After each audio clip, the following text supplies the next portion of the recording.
જ્યારે માથેથી માતા પિતાનું છત્ર છીનવાઈ જાય ત્યારે બાળપણ મૂરઝાઈ જતું હોય છે, પરંતુ વર્ષ 2009 અને 10થી અમલી આ યોજના આવા બાળકો માટે સંજીવની સમાન બની છે।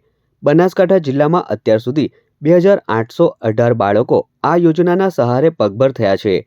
હાલમાં 1727 જેટલા લાભાર્થીઓના ખાતામાં દર મહિને ₹51.81 લાખ સીધા જમા કરવામાં આવે છે, જેથી કરીને કોઈ પણ બાળક પાયાના અધિકારોથી વંચિત ન રહે।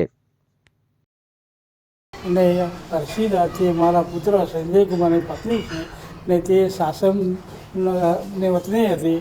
તેના માતા પિતા બિલકુલ નાની હતી ને મરી ગયા હતા ને એમના જે ગામ લોકોએ બધા જાણ કરી તો એ વખતે તેમણે સમાજ સુરક્ષામાં ફોર્મ ભર્યું।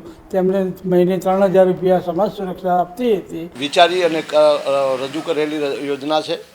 ખરેખર નિરાશ્રિત અને બિન આધારી બાળકો હોય તેવા બાળકોને આ આશ્રય સમાન છે ને જેના પાલક પિતા તરીકે જે ફરજ અદા કરતા હોય તેવા વાલીઓને પણ એના માટે બહુ ઉપયોગી છે।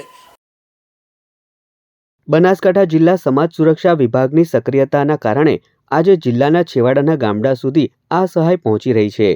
માત્ર કાગળ ઉપર નહીં પણ ગ્રાઉન્ડ લેવલ ઉપર પણ તેનું સચોટ મોનિટરિંગ હજારો બાળકોનું ભવિષ્ય સુરક્ષિત કરી રહ્યું છે। ₹3000ની આ માત્ર આર્થિક સહાય નથી, પણ એક બાળકની ઉજ્જવળ કારકિર્દીનો પાયો છે।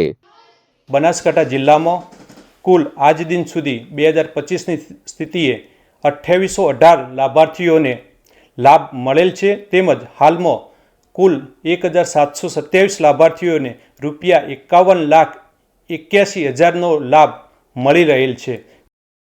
મુખ્યમંત્રી ભૂપેન્દ્ર પટેલના નેતૃત્વમાં આ યોજના વિકસિત ગુજરાતની સંવેદનશીલ છબી રજૂ કરે છે। આર્થિક સુરક્ષાની સાથે જ્યારે પારિવારિક સ્નેહ મળે છે, ત્યારે આ બાળકો પણ સમાજની મુખ્ય ધારામાં ભળીને રાષ્ટ્ર નિર્માણમાં ફાળો આપવા સજ્જ બને છે। બનાસકાંઠા જિલ્લાની આ સફળતા સાબિત કરે છે કે સરકાર નિરાધારોની પડખે અડીખમ ઊભી છે।